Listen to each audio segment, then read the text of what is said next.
Vamos falar sobre uma alta de mais de 4% da companhia na data de hoje, relatório financeiro e operacional divulgado nessa manhã, proventos da companhia, a visão do mercado quanto aos números, análise fundamentalista e gerenciamento de risco no final do vídeo. Vídeo rápido sobre IRB Brasil, com código de negociação IRBR3 na Bolsa de Valores brasileira. Empresa essa que no período ofereceu um retorno negativo de 84% aos sócios, contra um retorno positivo de 93% do Ibovespa, principal índice brasileiro. Um aporte inicial de apenas R$1.000 na companhia, desde o seu IPO, teria se transformado hoje em menos de R$160. E nesse caso, nós não aplicamos a metodologia das 3 chaves do sucesso.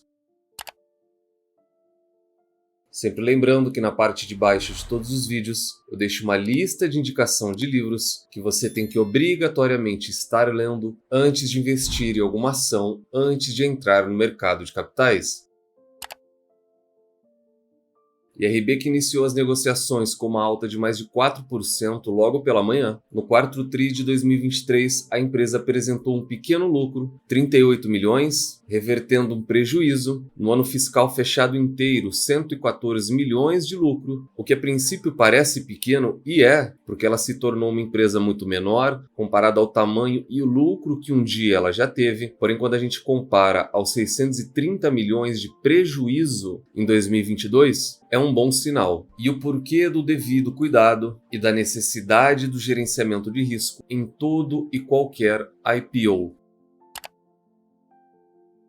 Comentários muito interessantes, e eu também já quero deixar o meu comentário. Sempre tenham um costume de acompanhar teleconferências das empresas que vocês já têm ou das que vocês pretendem se tornar sócios com uma quantia relevante de capital, porque a gente tem muitos insights, principalmente da gestão. E só nesses comentários, quem não conhece a empresa já consegue ter uma visão melhor da companhia. Lá nós tínhamos CEO, lá nós tínhamos pessoal do financeiro, e o primeiro comentário abre aspas, esperamos cumprir o estatuto e voltar a pagar dividendos em 2025, fecha aspas, portanto no ano que vem. Então nesse caso o CEO foi questionado, abre aspas novamente, devemos acabar com o prejuízo o mais breve possível para assim voltarmos a pagar dividendos. Se tudo correr bem, devemos encerrar o prejuízo acumulado esse ano, fecha aspas. E esse insight do CEO, ele é muito valioso. É para se ter expectativas? Não, longe disso. Porém mostra a confiança da nova gestão ou a confiança que a nova gestão possa trazer para os sócios. O segundo comentário é muito sobre essa reestruturação da companhia, principalmente falando de portfólio. Ela vem se tornando uma empresa cada vez menor e a exposição lá fora da companhia menor ainda. Abre aspas. Esperamos concluir a venda da carteira de Londres ao longo de 2024, mas o efeito de risco já saiu em dezembro de 2023. Ainda na mesma linha de raciocínio, abre aspas, o objetivo é ter a carteira 70% no Brasil, 20% Latam e 10%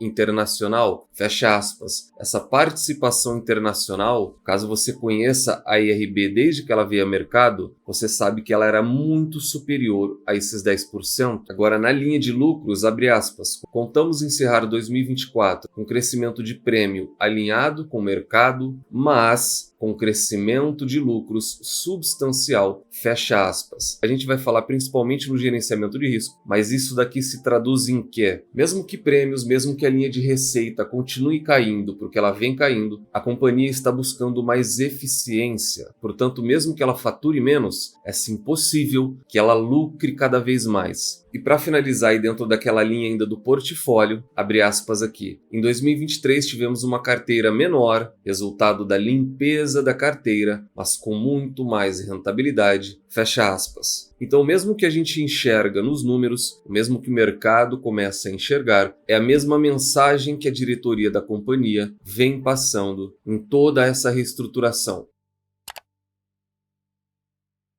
Números oficiais da companhia, sempre acessem o RI de todas as suas investidas. E antes dos números, eu queria fazer um comentário. A IRB, ela não é uma seguradora. ela não é uma Caixa Seguridade, ela não é uma Porto Seguro. De maneira geral, ela não concorre com essas empresas. A IRB, ela é uma resseguradora. E o que é isso? Ele é um tipo de contrato onde o ressegurador, ele assume o compromisso de risco, ele assume o compromisso de indenizar a seguradora por prejuízos que possam vir a acontecer em decorrência das suas apólices. Ao assumirem riscos, as seguradoras também buscam garantias para honrar seus compromissos em caso de perda. Por isso, elas repassam parte dos riscos, só que veja bem, não apenas riscos, elas também repassam parte dos prêmios para a resseguradora. É uma proteção para as seguradoras. E aqui nós não falamos de casos à partes. Toda seguradora que eu conheço trabalha com resseguradora. E dentro dos números da companhia, sempre trazendo, como eu trago para vocês, de uma maneira simples e em fluxo de fácil entendimento. Os destaques da empresa. Lucro líquido da companhia, 38 milhões de reais no período. E o lucro líquido dos últimos 12 meses, esse LTM significa os últimos 12 meses, 114 milhões. Atingidos no final de 2023.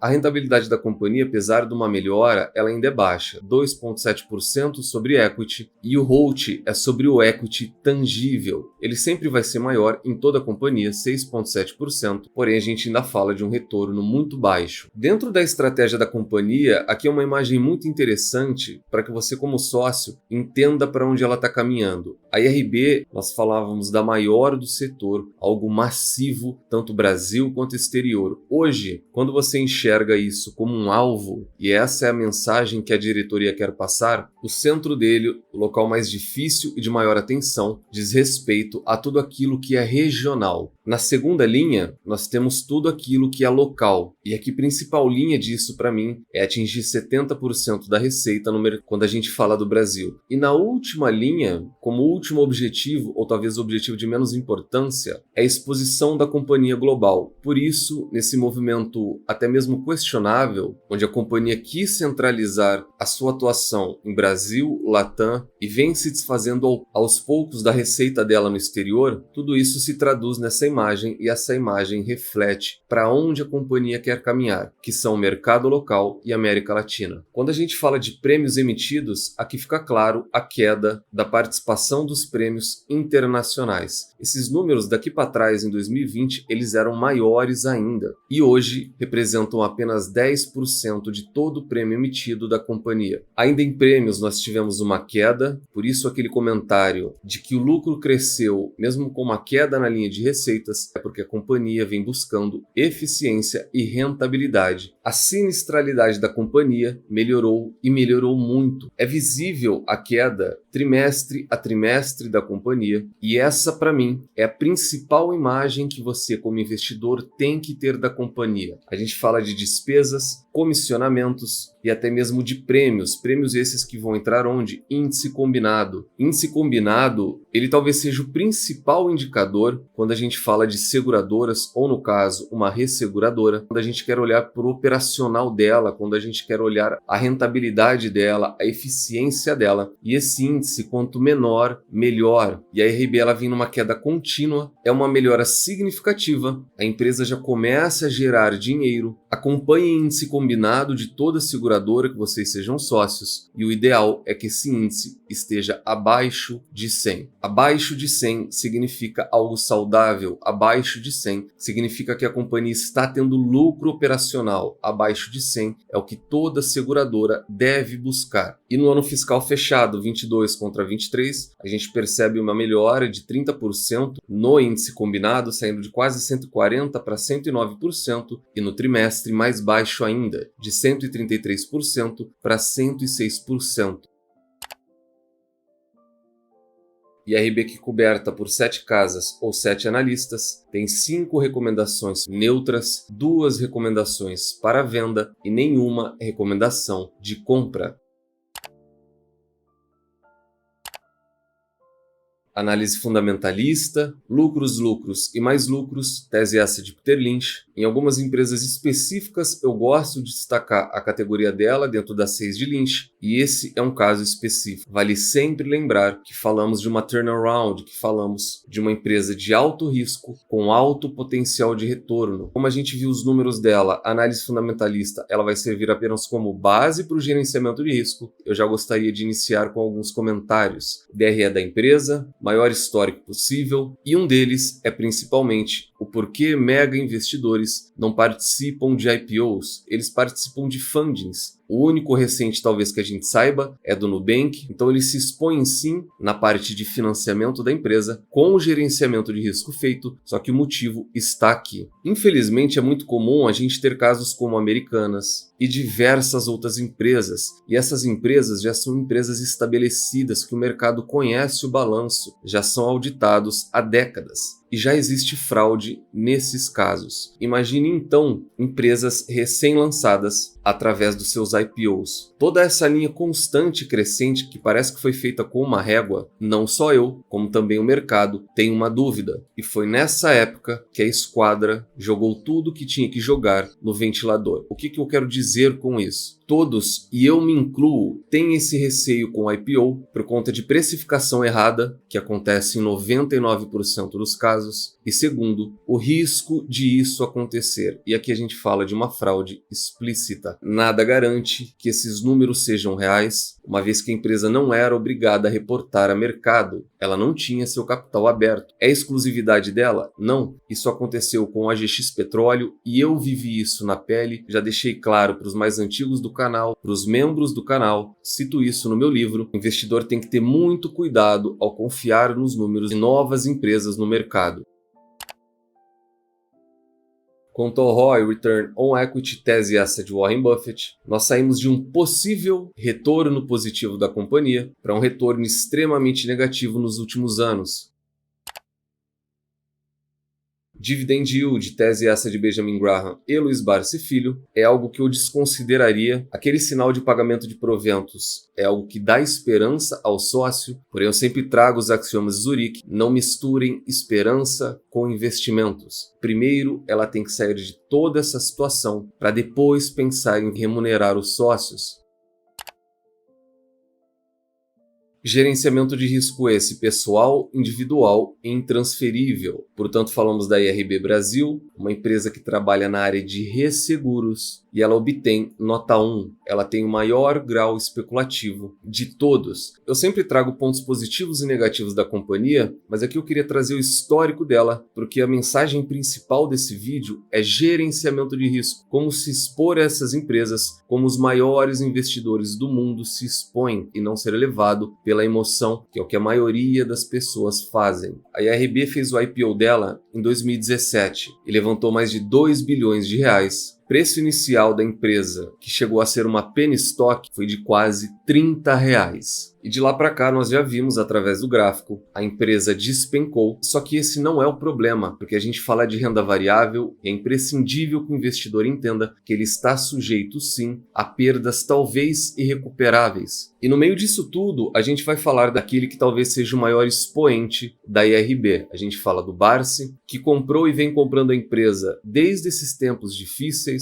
Também tem um prejuízo altíssimo, mas isso não é mérito da questão. Aqui eu vou em defesa dele, porque ele sabe o que está fazendo e é essa mensagem que eu quero trazer para vocês. Além de tudo isso, a IRB e o Barsi estão envolvidos em outro caso de informação privilegiada. Por que outro caso? Porque nós também temos o processo referente à Unipar. E nesse caso nós temos algo pior ainda, que é o que a maioria das pessoas infelizmente fazem. O processo que corria era de um investidor que teve um prejuízo multimilionário porque seguiu as dicas do Barsi em uma conversa pessoal. E aqui a mensagem é para vocês. O Barsi não está errado quando ele fala da carteira dele. O Barsi não está errado quando ele defende os interesses dele. E quem é mais antigo do canal sabe que eu critico muito esse modo operandi, essa venda de cursos em cima do nome dele. Porém, aqui vai uma defesa. Ninguém tem direito algum de cobrar qualquer indivíduo quando você terceiriza uma responsabilidade que é sua. E por isso eu sequer respondo pessoas que me perguntam se XYZ, ação da Bolsa de Valores, é um bom investimento. Eu ignoro completamente. Novamente, a responsabilidade de investimentos é sua, a responsabilidade de estudar é sua, e você pode ter a maior certeza que quando você copia alguém, isso não é apenas para investimento, é para tudo na vida. Você vai ter prejuízo, seja ele financeiro ou não. Então a gente fala de uma pessoa que detém mais de 1,5% da companhia, e as matérias dizem a todo canto que a empresa ganhou um grande apoiador, Luiz Barsi Filho, e milhões de reais investidos na companhia. E aqui eu começo a falar do seu gerenciamento de risco e de toda a metodologia do Value Investing. Certa vez divulgando o portfólio dele, certa vez a filha também comentando, ele comentou que tinha Itaúsa, Klabin, Suzano, Taesa e abre aspas aqui em cima, eu tenho IRB em carteira, perdendo, mas tenho, fecha aspas. O que isso denota para você? Tranquilidade, diversificação, gerenciamento de risco, caixa robusto e pronto para abocanhar qualquer oportunidade. Ele não está nem um pouco preocupado. Sabe por quê? Olha o comentário da filha dele. O IRB se enquadra na nossa carteira de oportunidades. Oportunidades que, se um dia derem certo, vão dar muito certo, mas não existe certeza, fecha aspas. Além disso, ela usou uma metáfora para explicar o investimento em IRB. Abre aspas aqui, é sempre o dinheiro da pinga e não o dinheiro do leite. Fecha aspas. Novamente aqui embaixo, quanto alocar em empresas de oportunidade? E a resposta dela mesma é aquilo que é suficiente para ganhar dinheiro, mas aquilo que, se você perder, você vai ter apenas o seu ego arranhado, mas não o seu patrimônio. Prestem bem atenção. É melhor ter o seu ego ferido do que ter seus recursos abalados. É aquele percentual, e eu incluo aqui nas palavras dela, pequeno, que se der certo, fará diferença, mas se der errado, não vai atrapalhar os seus planos na carteira previdenciária, fecha aspas. Isso daqui é gerenciamento de risco. E eu já deixei separado aqui ao lado o valor de mercado da companhia, que é de pouco mais de 3 bilhões. Quando a gente faz vezes 1,5%, eu, pessoalmente, acredito que ele tenha mais. Porém, quando a gente fala de 1,5% da empresa, a gente fala de algo em torno de 50 milhões de reais. Houve debates lá atrás que ele fez um investimento na casa de 80 milhões de reais. Porém, isso não muda o fato. 47 milhões de reais. Se nós dividirmos isso por 4 bilhões de reais, que é algo em torno do que gira o patrimônio do Barsi, nós temos 1% do patrimônio do Barsi investido em IRB. E aí o mercado divulga, todo mundo fica eufórico, como todo mundo ficou naquela matéria também fraudulenta de que o Warren Buffett tinha se tornado sócio da IRB. Aí o Luiz Barsi se torna sócio da IRB com um gerenciamento de risco perfeito, extremamente refinado, de apenas 1% do patrimônio total dele. Por isso eu sou tão crítico com os nossos. Comentário rápido para os membros. De uma maneira bem breve, nós estudamos ela e ela já foi adicionada na nossa planilha automática e a nota dela no gerenciamento de risco também foi adicionada. A nota dela é 1. E depois de todas essas notícias, infelizmente o investidor individual pega uma companhia que já foi cotada dezenas de vezes acima do valor de negociação dela hoje, uma companhia que desde suas máximas já caiu 97% e acreditando na tacada de mestre, na jogada da sorte, ele investe todo o seu patrimônio, acreditando que vai multiplicar o seu capital por dezenas de vezes, da noite para o dia, e ele leva duas coisas: o troféu do canal e um prejuízo enorme. Vejam só que história triste, e esse não é um caso específico. Nós tivemos milhares de pessoas que processaram a empresa. 4 anos após fraude, como estão os processos contra a IRB? E no decorrer da matéria, eles vão falar muita coisa, mas eu quero trazer isso aqui embaixo, abre aspas. A virada veio tarde para o empresário de 62 anos. Em janeiro de 2020, ele possuía 450 mil reais investidos em IRB, cerca de 1/3 de todo o seu patrimônio. Novamente, Luiz Barsi investe 1%, e nós temos uma pessoa com patrimônio acima de 1 milhão de reais que investe quase 500 mil reais em um ativo que recém veio ao mercado, um ativo com pouco mais de 2 anos de negociação e de informações financeiras. Abre aspas para o comentário dele aqui. eu considerava como um dinheiro da minha aposentadoria, fecha aspas. O montante hoje, e esse é o pior de tudo, vale cerca de apenas R$ 20.000,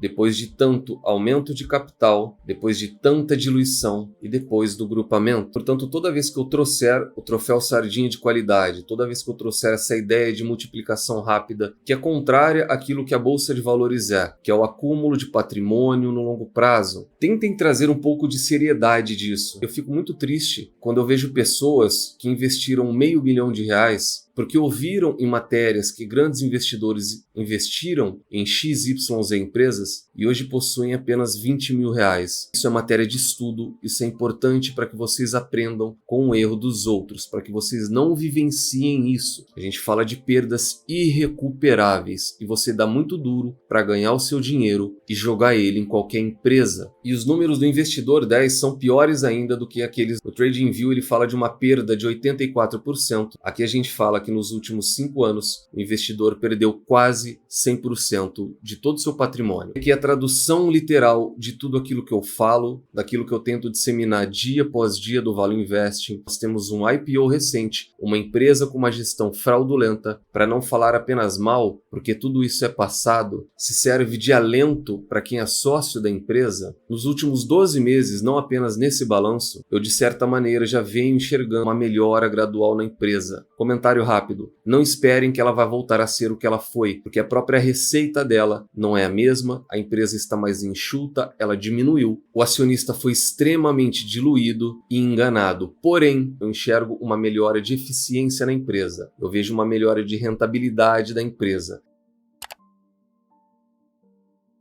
Portanto, hoje falamos da RB Brasil, um vídeo muito mais longo, muito mais extenso do que eu gostaria, porém ela é um case muito importante, não para agora, não para você que é sócio, não para você que quer ser sócio ou você que quer manter distância. Esse vídeo ele é um vídeo muito especial para todos vocês que estão assistindo ele, para que você refine a sua estratégia como investidor. Coloque no papel e faça o seu gerenciamento de risco, terceirize a sua responsabilidade como investidor. Gerenciamento de risco, ele é chato, porém ele é obrigatoriedade para o investidor. O Barsi faz, o Buffett faz, ele investiu 1% apenas em RB, você não deve fazer diferente. Deixa no comentário se gostaram ou não da análise da empresa. Ele está tendo um prejuízo muito provavelmente enorme, só que uma vez que você faz gerenciamento de risco, e é essa mensagem que eu sempre passo na área de membros, você se torna um investidor tranquilo. Deu para a gente perceber nas palavras dele que ele praticamente fala em tom de brincadeira. Eu tenho, tá dando prejuízo, mas fazer o quê? É isso. Uma hora o retorno vem. A companhia vem mostrando sim uma melhora pequena, porém constante nos seus números, e quando a gente junta gerenciamento de risco com longo prazo, a chance do investidor, ou do próprio Barsi nesse caso, ter um lucro começa a aumentar conforme o tempo passa. Deixa no comentário se gostaram ou não, se são sócios ou se pretendem ser sócios da companhia. Nunca se esqueçam das 3 chaves do sucesso. Encontrem excelentes empresas a preços atrativos, com uma excelente gestão e nunca mais as vendam. Tranque elas às 7 chaves. O Value Investing foi e ainda é a melhor maneira do investidor pequeno e individual multiplicar o seu capital na Bolsa de Valores. Nos vemos no próximo vídeo e até lá.